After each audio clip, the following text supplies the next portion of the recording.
Қазақ болғалы әсем әні мен күмбірлеген күйі егіз жасасып келеді.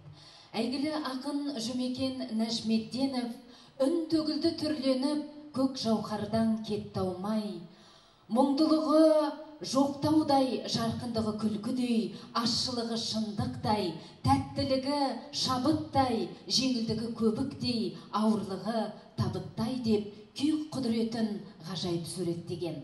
Осы құдіретті күйді өміріне серік еткен музыка әлемінде кербес қағысы мен кемел туындылар қалдырған Дина Нұрпейісова анамыздың 160 жылдық мерейтойы. Біз Қалибайжанов атындағы концерттік бірлестік Елубай Өмірзақов атындағы Қостанай облысы филармониясынан челленджді қабылдап, Мұрат Өскенбаев атындағы Маңғыстау облысы филармониясына жолдаймыз. Дина Нұрпейісованың күйі «Науысқа» орындайтын Қалибайжанов атындағы концерттік бірлестіктің Тәттімбет атындағы Академиялық халық аспаптар оркестрінің домбырашылар тобы.